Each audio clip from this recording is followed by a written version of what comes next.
the good news is we're all in this together. And when we see we're together, we can work things out.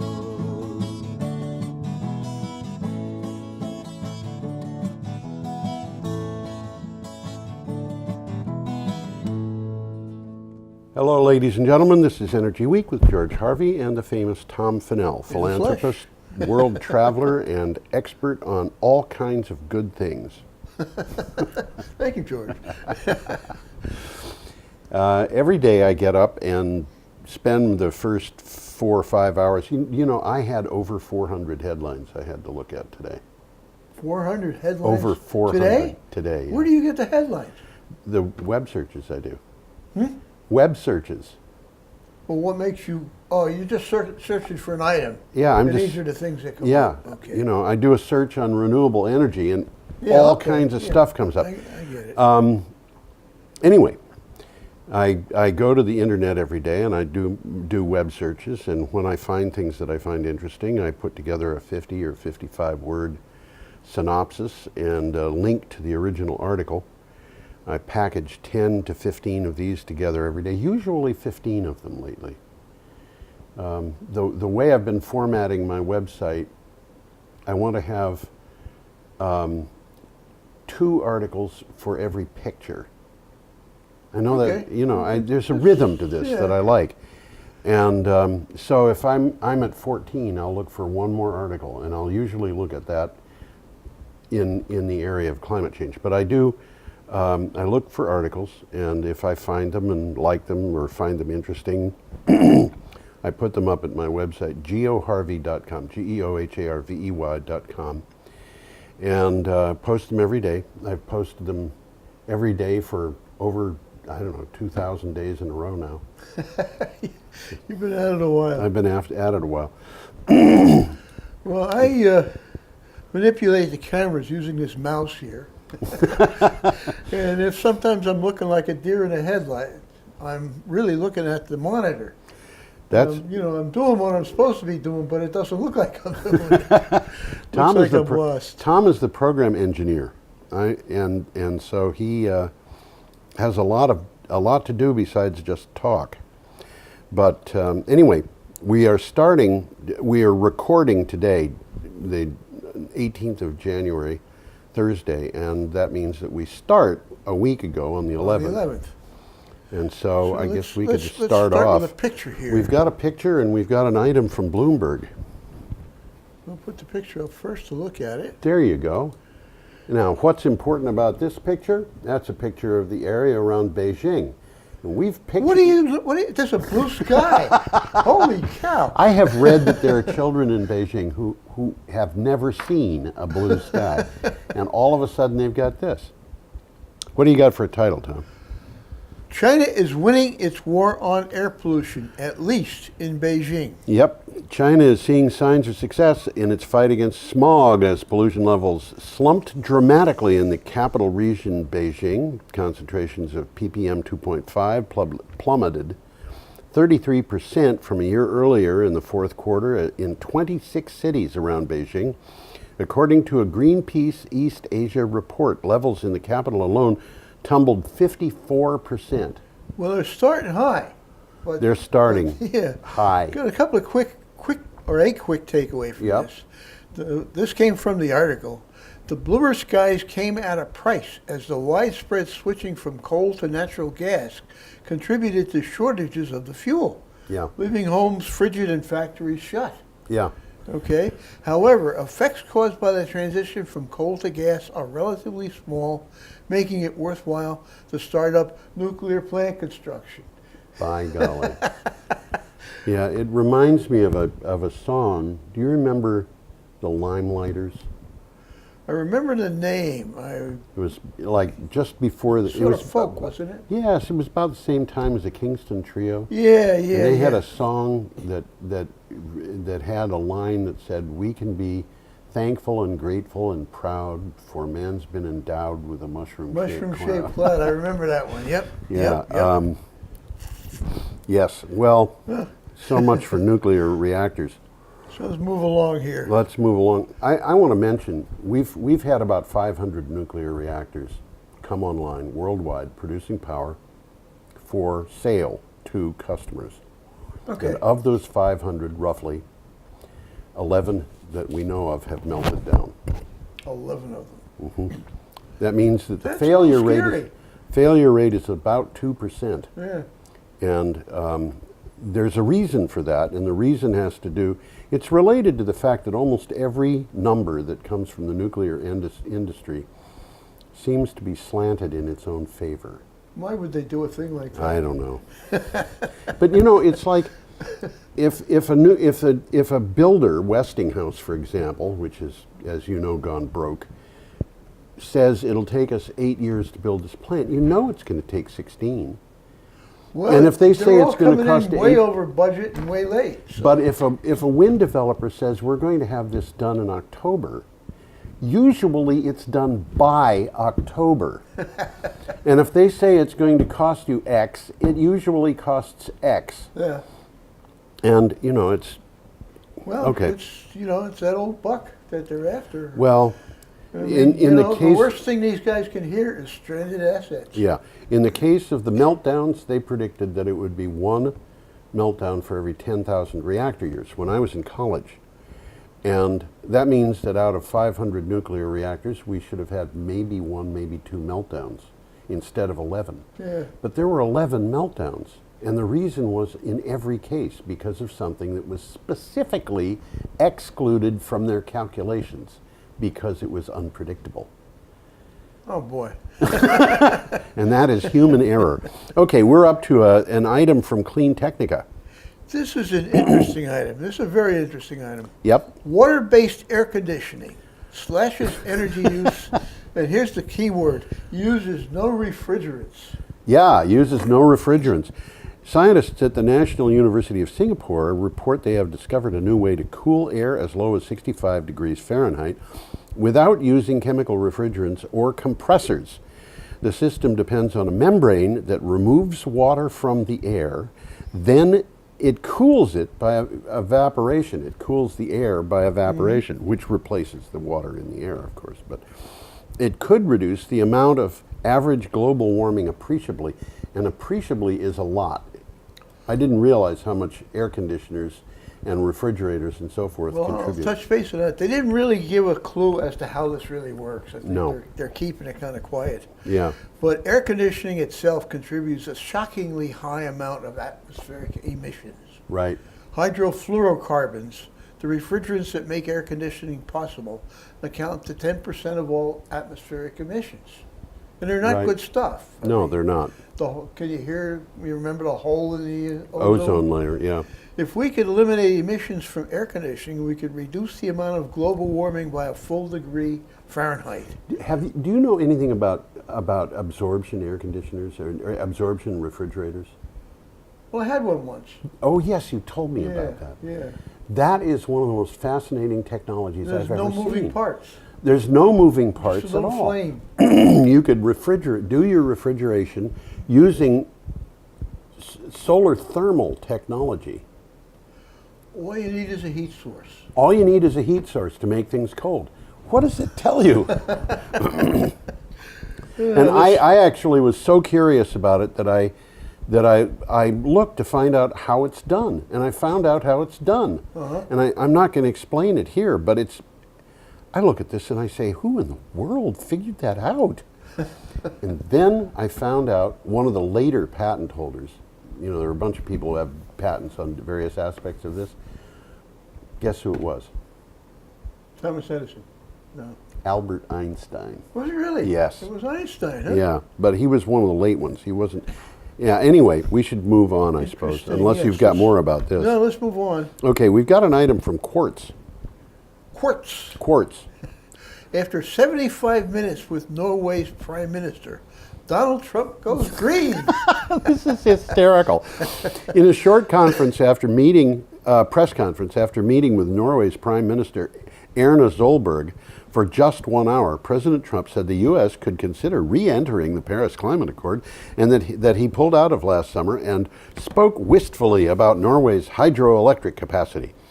So we can conceivably go back in, Trump said. He also said he wished that we had hydroelectric capacity. Oh well. This is a takeaway from the article. It was a remarkable statement from a president who wants to gut the Environmental Protection Agency, is slashing regulations protecting consumers from pollution, and champions some of the dirtiest forms of energy out there. Amazing. I don't think he really had a conversion, but at least he was saying some of the right things. Yeah, well, we should remind everybody that Richard Nixon started the EPA, and Ronald Reagan was the guy who got us into the International Panel on Climate Change and brought about the actions that reduced the amount of chemicals going into the atmosphere that contributed to the hole in the ozone layer.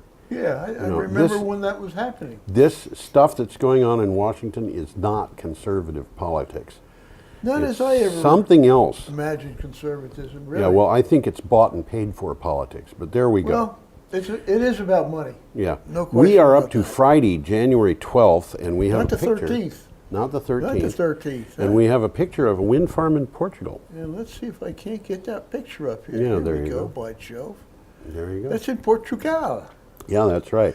And You this know, is, we've seen this picture before, I think. we might have. In the foreground, which isn't in the picture, I think there's solar. There might be. I think I've seen this picture before, but anyhow, This is from Renewables Now. let's talk about what it says. Yeah. Renewables, can't even say it.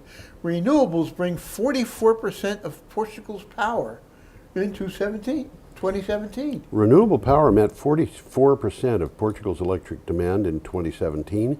Data from the Portuguese Association for Renewable Energy shows.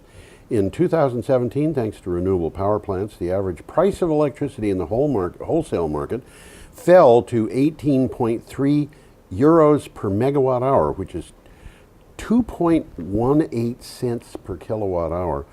That's pretty cheap. For a savings of about 727 million euros to the Portuguese consumers. That's about $900 US. 900 million. Yeah. The 2.18 cents, if we could get electricity for that price here, Green Mountain Power would have to be, I think they'd be charging 6 or 8 cents per kilowatt hour to customers. Probably. Instead of what's about 15 cents, right? Yeah, 15, yeah. I think more than that, actually. Okay, should we move on, or do you have more about this? No, I don't have very much to talk about that one. We have an item from Insurance Journal next. Federal disaster mitigation saves $6 for every $1 spent. Now, that sounds like a no-brainer. It sure does. A report released by the National Institute for Building Sciences found that for every dollar of federal government spends on so-called mitigation projects, such as elevating homes at risk of flooding, improving storm water management systems, or strengthening buildings against earthquakes, the future costs are reduced by an average of $6. Now, that sounds like it's worthwhile. It does. But you know, it reminds me of some of these other things that we've seen. For example, agricultural chemicals in the upper Midwest run off into the Mississippi River. They do in Vermont, too. Not the Mississippi River. They run off into into Lake Champlain and the Connecticut River. Now, in the upper Midwest, that runoff goes into the Mississippi River, but the Mississippi River is where cities like Baton Rouge and New Orleans get their water. Yeah. So anything that goes onto the fields in the upper Midwest has to be removed in the lower areas of that basin. So people can drink it. So people can drink it and do a lot of other things with it. And the cost of controlling the damage in the upper Midwest is a very small fraction of the cost of removing this stuff. So why would you gut the EPA? It's about money. It's about money. It's about you want to support the people who pollute as opposed to the people who have to deal with the pollution. Well, I know that the possible places where they can mine, if that's the right word, these resources are all owned or controlled and they want to sell these assets that Yes. they own or control. Yeah. Yep. The scariest thing they can hear is the phrase stranded assets. Well, the people in Washington who are, I'm not going to go into that. It'll take us off subject. A But quick takeaway here. Invest properly in mitigation. You're going to get your money back. absolutely. Okay, so it's money wisely spent. Yes. Now we've got an item from CNN. CNN, yes. Nearly every governor with an ocean coastline opposes Trump's drilling proposal. Oh, man. The Trump administration proposal to open vast portions of the U.S. coastline to oil drilling was met with ferocious opposition from a number of coastal governors it would affect. At least one governor, Florida's Rick Scott, a Republican, asked for and received a waiver from the administration. The waiver drew accusations of favoritism. No. No.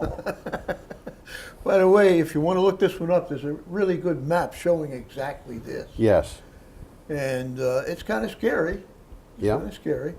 Yep. There were 4 states whose governors wanted this.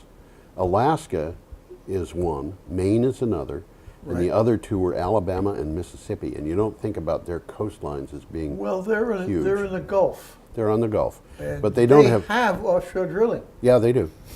But it's interesting that Louisiana would say not so happy about this, and Texas would say the same We've thing. talked about Louisiana is facing some grim Problems possibilities here.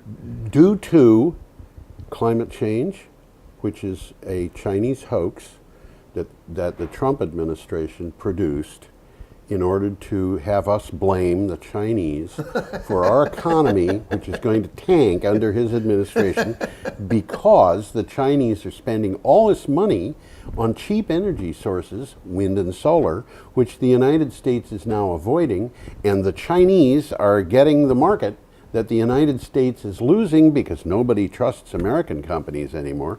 I think we're going to be talking about that again on this show. Yeah, I think we probably will.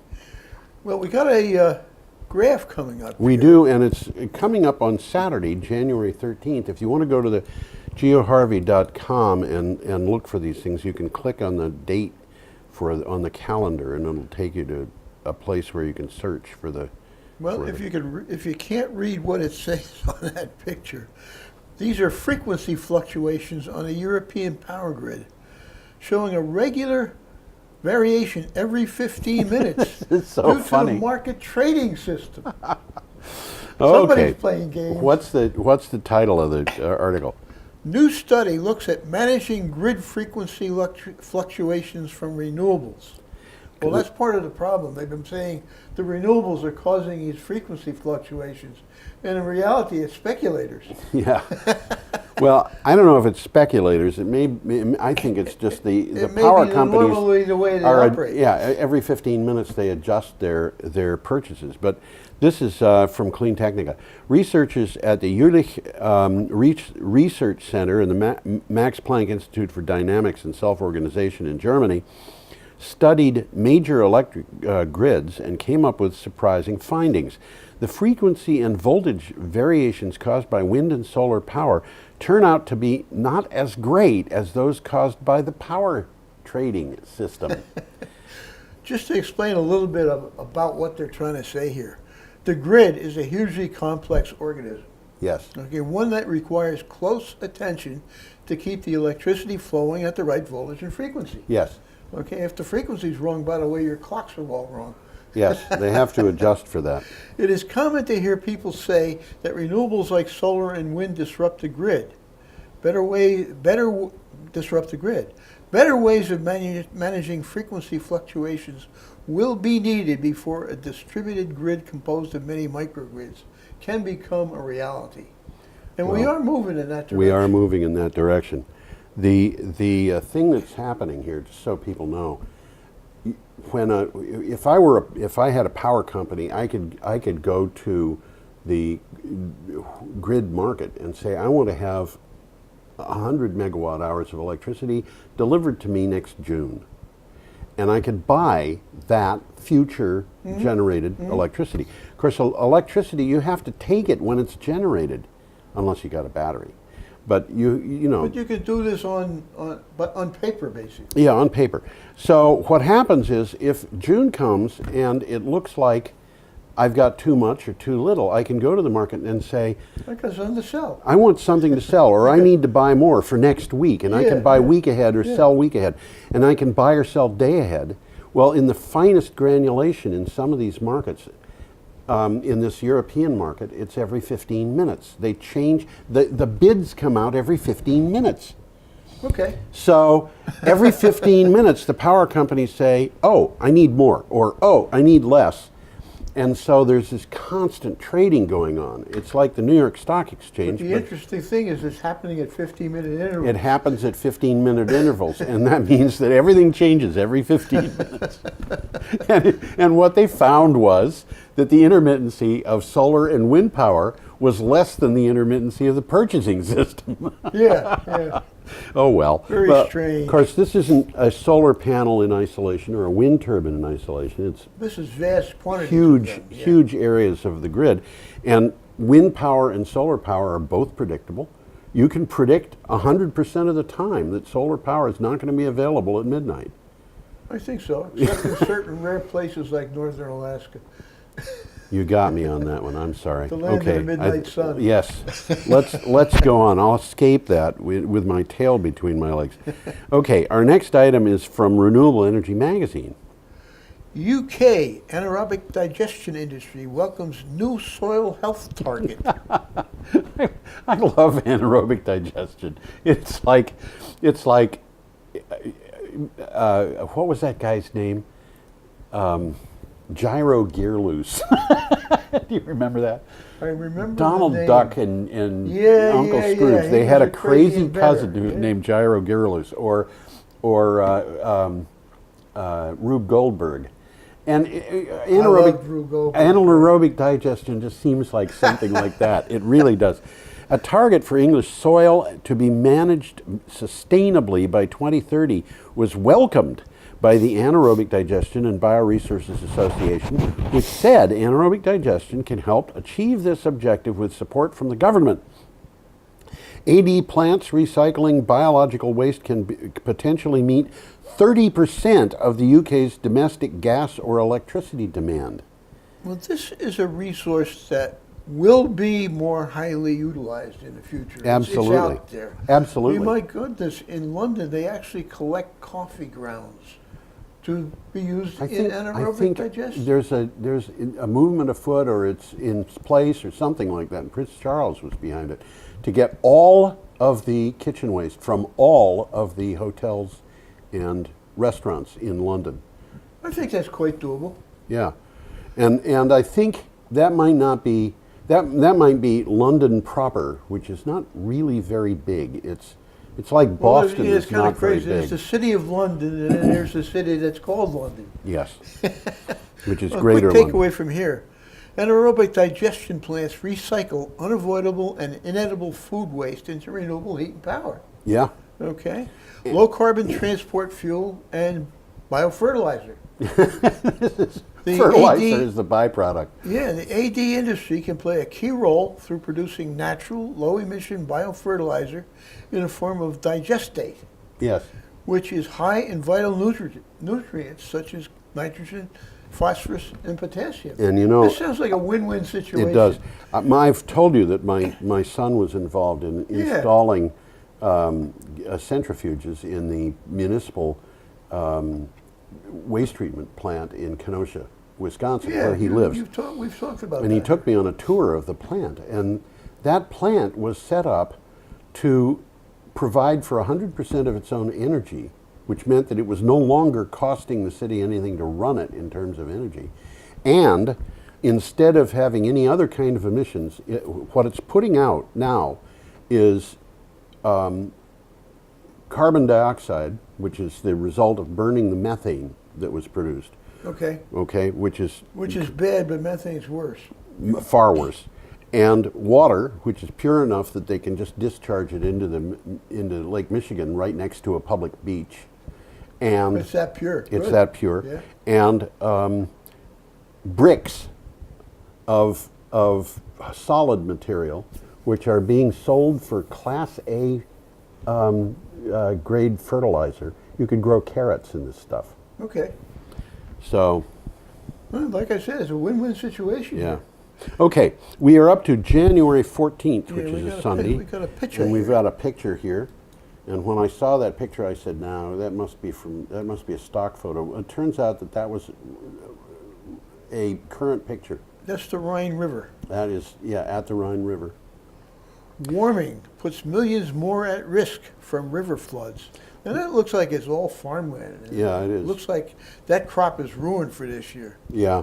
Well, this is from the Sun Star. Global warming will increase the risk of river flooding for the coming decades, endangering millions more people around the world. A study from the Potsdam Institute for Climate Impact Research said it found that flood defenses especially need to be improved in the United States, Indonesia, Central Europe, and parts of India and Africa. And you know, it was just the time that this thing came out that I got word that a school that I went to in Connecticut had flooded. And this was Kent School in Kent, Connecticut. They had 520 boarding students from 40 different countries, and they were all told to go home. Oh, home? Yeah, well, they don't have to go home. The ones from far away were Yeah. being dealt with. When I was a student there in 1961, I think it was, the Housatonic River, which the school's on the banks of the Housatonic River. Okay. We had a very cold winter, and then we had a rainy period in the spring, and there was about 18 inches of ice on the Housatonic River, and when the river flooded, that ice just broke up, and it produced an ice jam just below the school, and the elevation, the level of the river rose, I think about 12 feet in about 10 minutes. Oh, boy. So anybody who was No place to go. no, you didn't want to be around that. Yeah. A person who was in the wrong place would have had to run hard to get Yeah. away from the. Yeah. Yeah. Anyway, and it was these huge blocks of ice moved off the course of the river, overland, and just mowed down all the trees that were this big that were along the bank. Bang, bang, bang, bang. And Sort of like what happens in our river here, but in spades. yeah, and what had happened was we had that cold snap. Yeah. We had that time of warming and a little bit of rain. Yeah. Same thing happened again, except on this location, in this instance, instead of the river receding over the next 8 or 10 hours, before it could recede, because the ice jam just kept backing up and backing up and backing up, we got cold weather again. And now there are automotive popsicles down by that school. And you know, the authorities declared a state of emergency, and the school said, well, we're just going to have to let students go home. Because after that thing, when I was there, they had built new dormitories Yeah. on the same fields that had flooded when I was there. That doesn't sound like a good idea. Yeah. Okay, we've got to do better. We got a quick takeaway here. Yeah. River floods are already one of the most widespread and damaging forms of natural disasters worldwide. Yeah. You don't think about that. No. In North America, the number of people at risk could increase tenfold. Tenfold from 100,000 to 1 million. Now, protective measures. I don't think 100,000 people are at risk. I think it's more like millions of people are at risk. Well, that's what they're saying. It could increase. Tenfold, but Tenfold. I would bet that it's way over 1 million already. Oh, you think it's over 1 million? I It think could be. I don't know didn't where they read the get those. article. Yeah, well, Now, protective measures are logical, include enhancing dikes, better river management, improving building standards, and moving settlements. and increasing the sizes of wetlands. Yeah, So, are we done with that one? we're done with that one. Okay, yeah. we're up to an item from the BBC, and we're talking about Australia here. Now, this is a good. Sometimes the BBC has some very good websites. Yes. To do with this. Yeah, This one is one of them. There's some nice videos on it. right. How Australia's extreme heat might be here to stay. Yeah. Eh, Extreme heat, listen to this one. The Australian summer heat is fierce. Of course, it's winter here, but it's summer there. Summer there. A section of highway from Sydney to Melbourne started to melt. Heat-struck bats fell dead from trees. In suburban Sydney, temperatures hit 47.3 degrees Celsius. That's 117 degrees Fahrenheit. That's a little warm. The next day, they cooled down to 43.6 degrees Celsius, which is 110.5 Fahrenheit. It is now hotter without an El Nino than it used to be with one. And that may be the new normal. Wow. They got to do something about this. We were just talking about air conditioning. Yeah. They need air conditioning Yeah. that doesn't use electricity. That would be helpful. Yeah. Well, a takeaway from the article is the climate system is incredibly complex and no weather event can be directly attributed to rising emissions. Yeah. Okay? While it is record-breaking that tends to make news, scientists say that it is the unbroken run of hot days in the high 90s and hundreds that causes significant problems for human health and other life. It's not being able to cool down at night and in the days that follow that cause problems. Yeah. Now we have happening kind of the opposite here. Well, The cold weather, how would I say it? The coldest nights of the winter are getting warmer. yeah, And it's not killing ticks and things like that. that's right. Although one thing that people should bear in mind is that most of the models that are being used on computers to predict climate change say that the northeast of the United States will be cooler than normal in the next 20 years. Okay. We will get to another article that talks about the flip side of that equation. Well, it's pretty complex. I mean, It is very that's what complex. the article says. Okay. Now this is a little bit interesting. This is coming right up. Tesla Model 3 creates a feeding frenzy at Tesla stores in LA. They don't have dealerships, by the way, they have stores. Yeah. This is from Clean Technica. The Tesla Model 3 is now on show and attracting huge crowds. One is being featured at the Stanford Shopping Center in Palo Alto and another at the Century City Mall in Los Angeles. But a customer who orders a Tesla Model 3 today will have to be patient. There are approximately 400,000 people with reservations for them in line already. I think this is going to be a popular car. I think it is, but what is the down payment on one of these things? Did it say in the article? I think we can work that one out. The cars that Tesla put on display are the same ones it's building right now at its factory in California. Yeah. They're long-range rear-wheel drive cars with premium interior upgrade and autopilot. These cars, they're not. It's not active, but they've got an autopilot system installed. If they want to install them, these cars will drive themselves. Yeah. They're The cars- probably just waiting for software updates to get ready, Yeah. and that'll happen automatically. And the cars list for $49,000. So what would be a down payment on a $49,000 car? $5,000. So that means that we're talking about a lot of money here. I mean, That's just a guess, but 10% down, $5,000. we're talking about hundreds of millions of dollars. Oh yeah. Okay. And I think we'll talk a little bit more about electric cars as we go on today. Okay, we are up to Monday, January 15th, and an item from VT Digger. Coming closer to home. Yeah. Oversubscribed Northern Power Grid costing utilities millions. And if you want to look at what the GMP control room looks like, Yeah, I Tom is got a going nice to put that picture up. of it. Yep. Green Mountain Power I've been suffered. in that room. There's a bunch of guys sitting there with keyboards looking at those screens at the top and pushing buttons. Yeah. Green Mountain Power suffered several millions of dollars of lost revenue over the past 18 months because the electric grid in northern Vermont is not sufficiently robust. Its director of power planning told the Public Utility Commission. The Washington Electric Co-op has experienced a similar setback for exactly the same reason. Well, it's kind of interesting because it was designed that way. When it was designed, the power mostly was coming from the south. Yes. Coming from Connecticut, coming from Mass. Now it's mostly coming from the north. This is at the north, and it's not up to the job. Yeah. And it was by design. Nobody thought of this, Yes.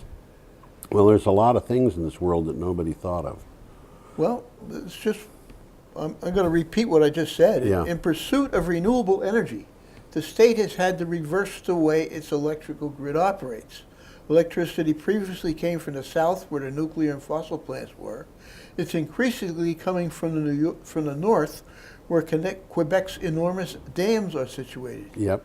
Engineers hate when things are used differently than when they were designed. Such as when the plumbing runs backwards. Yeah. Okay, we are up to an item from the BBC. Again, the BBC. This is one of the great BBC items. Yes, it is. Is it? Well, go ahead. London's January air quality is the best in 10 years. That, I think, is great.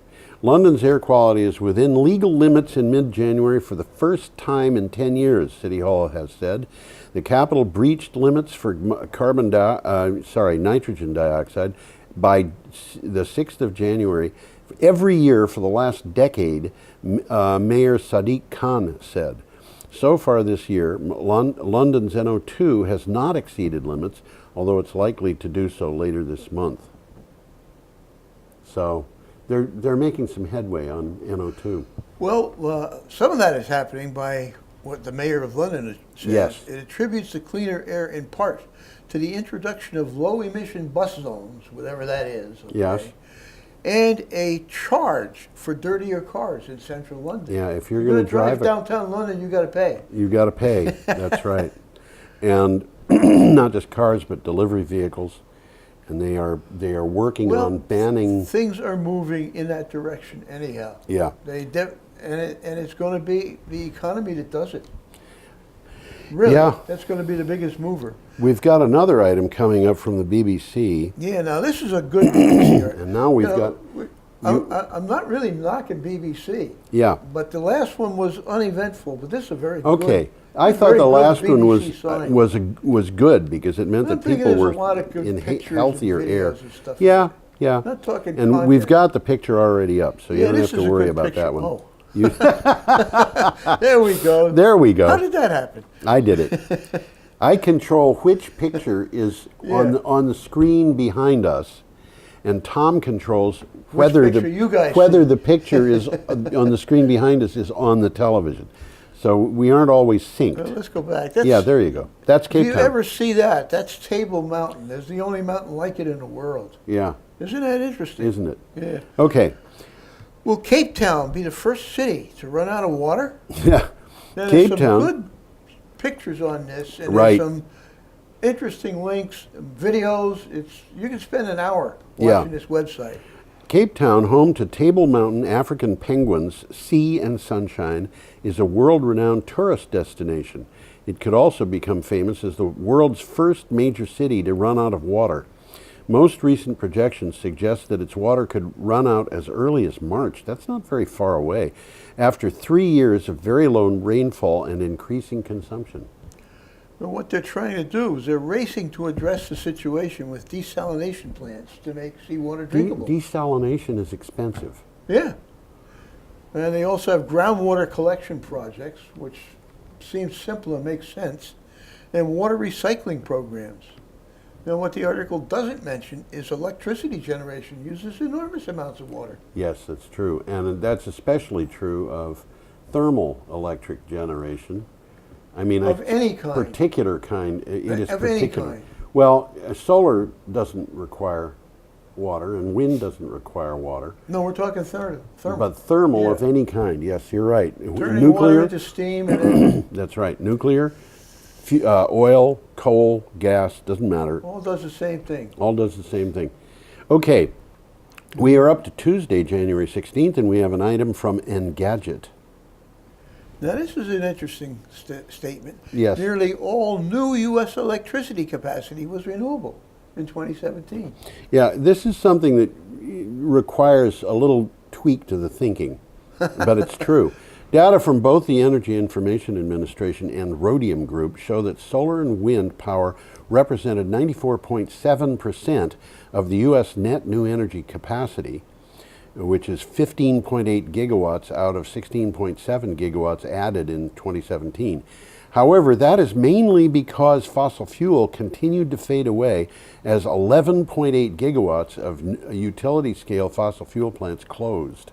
Well, they're getting old, but that's only part of the story. Yeah. Uh, They're quick getting takeaway expensive. here.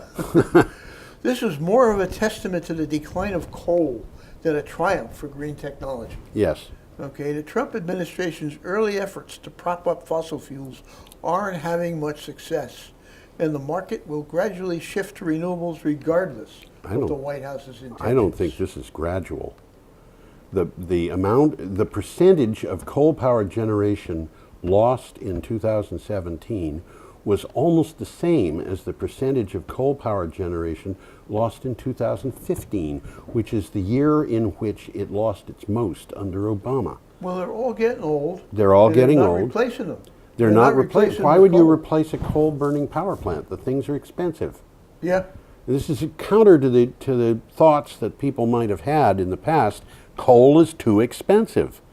Strange, huh? Yeah, it is. Now we've got an item from Clean Technica, and this is the flip side I got a picture of this one. Yeah, this is the flip side to the temperatures in the Northeast being a little below normal for. Yeah, this Alaska's kind of the opposite of Australia. Well, they're both warming up. It's kind of the opposite of the Northeast, which is cold. This is Alaska being warm. Well, average temperatures in Alaska in December shatter existing record. The average temperature. Average temperatures. This is from Clean Technica. The latest weather reports from Alaska are alarming. In December of 2017, the average temperature in Alaska was 19.4 degrees Fahrenheit, according to a report from NOAA. That average is 2.1 degrees Fahrenheit, more than the previous high temperature record set in 1985. For the month, Alaska was 15.7 degrees Fahrenheit warmer on average than it has been compared to data going back to 1925. Well, the quick takeaway here, we've talked about this next part of it. Yep. Arctic ice sea levels are considerably below normal. Yeah. Okay? All of these factors are self-reinforcing. That's the scary part. Yeah. They're a vicious circle. Yeah, it's a vicious circle. Less sea ice leads to higher temperatures in the Arctic. Higher temperatures in the Arctic lead to less sea ice. Yeah. All those changes in the upper latitudes eventually impact weather patterns in the lower latitudes. Yeah, you're not going to find anybody on the coast of northern Alaska who thinks that climate change is a Chinese hoax. That's my guess. What do you think, Tom? Well, they're up there experiencing it. They That's sure a little are. different than reading about it. Yeah, it is. Should we move on, or? Yeah, Okay. this is an interesting article. This is too. from oilprice.com. Is an oil price spike inevitable? The oil glut is over, at least when it comes to the U.S. commercial inventories. Brent touched $70 last week, and discoveries continuing to sit at record lows, so there's a chance that $70 per barrel is only the beginning. One thing, however, is certain. The oil market is notoriously difficult to predict. Now, why do we have discoveries at a low? It's because they're not looking. Yeah. Well, they weren't looking because They weren't looking. The discovery was down like 80% or more. Well, that's what this next sentence I'm going to read says. Okay, go ahead. We could see a deficit. We could see a deficit at some point in the future. The $1 trillion in exploration investments that fell victim to the 2014 price collapse, weren't looking for oil, Yeah, could cause a global production drop. Yeah. They didn't find the oil because they weren't looking for it. that's right. So now it could very well be a shortage. And this is a cyclical thing. It's like that business of temperatures in the Arctic. When the price of oil goes down, nobody looks for it because they don't want it, because they can't sell it. Yeah. When the price of oil goes up, they haven't been looking, so they haven't got any, and that enforces the upward price. So they start looking again, and then the thing crashes again. This is just the way the market operates. Okay. Well, I got a little bit of a problem here. What's that? In that, what I wrote down when I was putting this together didn't come through. Oh. It's all gobbledygook. Well- I'll try to read between it. Okay. Tidal turbine. Oh, let's get the picture of it up. Yeah, let's get the picture up. This is Scott Renewables tidal turbine. This is an interesting thing. It's not a submarine. And it's not a submarine, and we've actually had pictures of this guy up here before. Well, There is a person standing on that thing. I don't know if you can see him. yeah, you can see him. He's in the back. Yeah. Yeah. Well, anyhow, tidal turbine delivered impressive performance throughout the winter. Yes. Okay. Now the rest of it, I can't. I will read. You're going to have to read. Yeah. Scott Renewables tidal turbine SR2000 tidal current turbine. I'm sorry. Tidal Power SR2000 tidal current turbine delivered an impressive generation throughout the North Atlantic storms that battered the Orkney Islands in late autumn and early winter. The turbine showed it is capable of generating through about 99% of conditions experienced at the Orkney site. This is from Renewable Energy magazine. And that thing is a tidal turbine, believe it or not. Yeah, I was trying to figure out how it worked, and I was thinking that it's going up and down with the tide. I think it's tipping. And somehow is moving something under. Well, I looked up on the web, and it's not. Underneath that thing, hanging off to the bottom, is a 50-foot turbine. Okay. It looks like a windmill, Yeah. but it's hanging off. I have a picture of that, but I can't bring it up. Okay. But that's what's causing. That's what's creating. And the the length current. of this thing is designed probably to keep it into the direction of the. They will point tide. it in the direction that the current is flowing. Yes. And it flows and it turns this thing, and then it flows out and it turns this Yeah. thing. So this thing It's pivots. a win-win situation. This is like a prototype. Yeah. I would bet they're going to put a lot of these things up. Well, I think that is a megawatt. 2 megawatts. It's 2 megawatts. 2 megawatts. Okay. All right. Well, there you go. I mean, it's probably going to occasionally chop a fish. Yep. And they this is a pilot plant. Yes. Pilot program. Yes. They determined that the turbine is capable of generating through around 99% of the conditions experienced at the site. So Right. It was like 1 out of 100 conditions when they had to shut it down. Right. So this looks like a winner. Yep. Now we are up to an item from Clean Technica, which is from the Detroit Auto Show. Ford promises a performance electric SUV and 40 electrified models by 2025. Bingo. Wow. At the Detroit Auto Show, Ford announced that it is more than doubling its previous commitment to electric cars to $11 billion by 2022. By then, The Verge says, The Verge being a publication, it will have 16 electric models in its production lineup for a total of 40 models that are hybrid, plug-in hybrid, or fully electric. By comparison, GM says it will have 16 altogether. Well, part of the answer to this is China. Yes. Okay, China is pushing for electric cars more aggressively than any other nation. Yes. They're building them right and left. Yes. Any car company that wants to peddle its wares there needs to dance to their tune. Right. Okay, Ford desperately wants to sell its cars there. Well, it's not just China, because China. Oh no, it's you know, not. I mean, Not just China. But you see, the thing is, China's going to be selling those cars all over the world. Yeah, and Ford's going to be trying to And compete with them. The United States is going to have to compete with China. Yeah. And it isn't, because climate change is a hoax, according to Donald Trump, which means that we aren't prepared to compete with China because Donald Trump thinks that it isn't real. We got to get our act together. We got to get our act together. Your grandchildren will be speaking Chinese. Well, I hope not. But, you know, not that I have anything against the Chinese. I have great admiration for them. But Well, they've come a long way.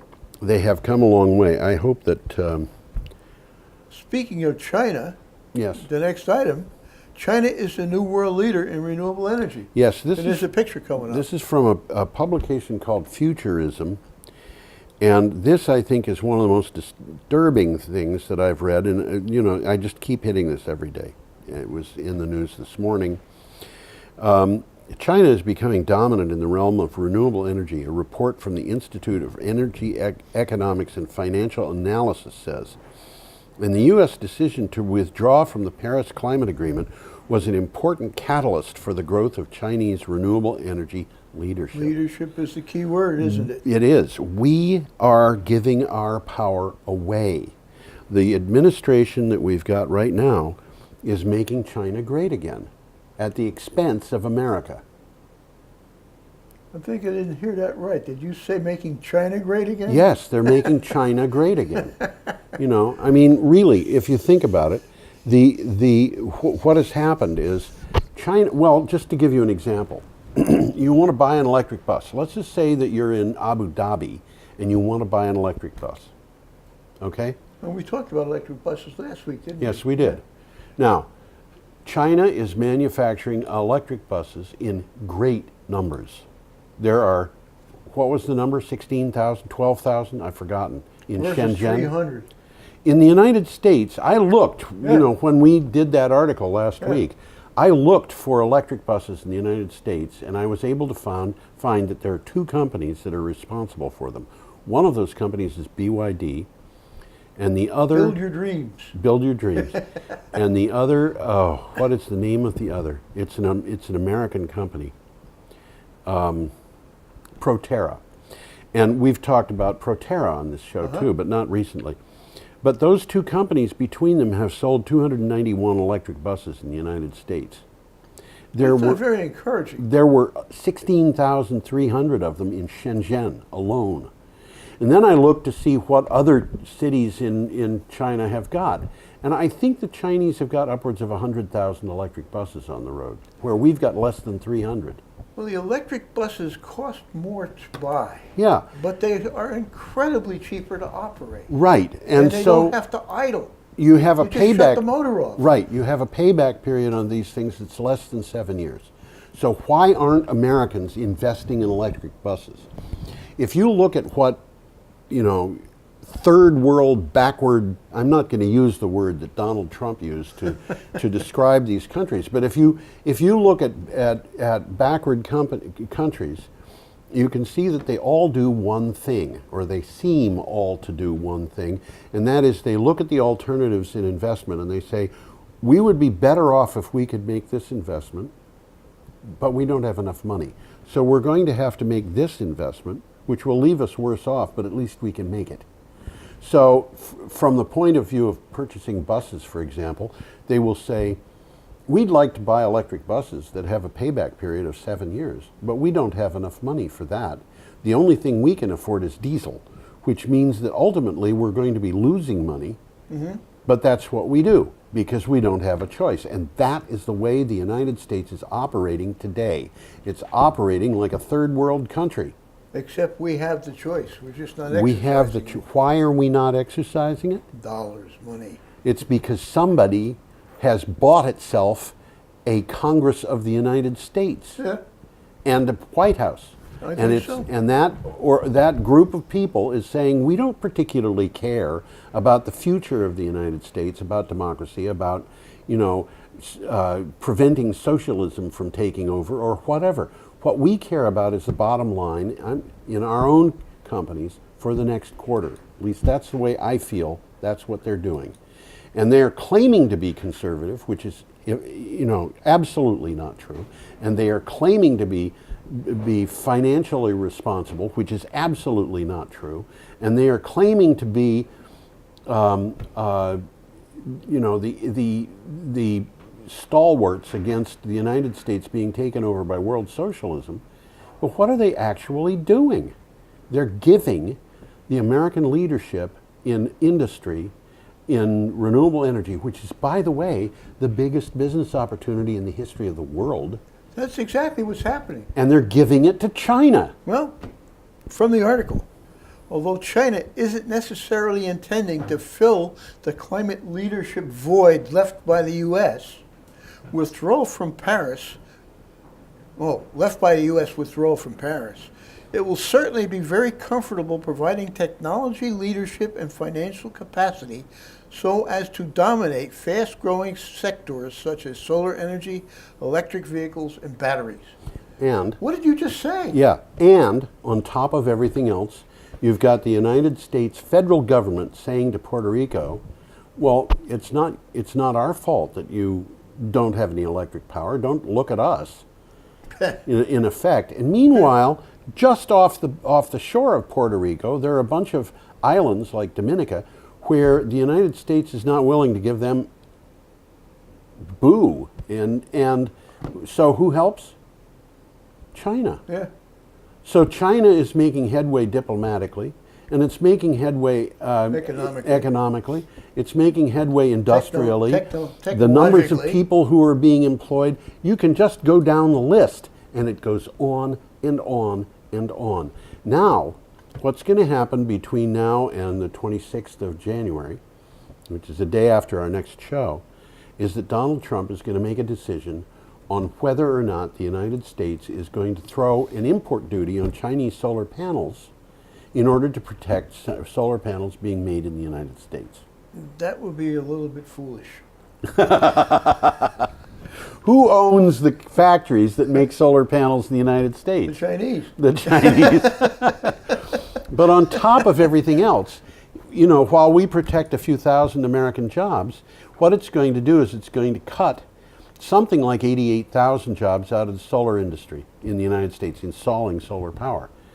And yeah, according to hurt the little guy who's putting these things together. Yeah, but you know who else it hurts? The companies he's trying to protect. And why is that? Because it means that they can only sell their panels in the United States. They will be priced too high for the market anywhere else where Chinese panels are accepted. And there probably will be some retaliation as well. They are not going to be. I mean, if the United States has trade duties on Chinese solar panels, it means that American solar panels are going to be able to sell at the prices that they are comfortable with. Yeah.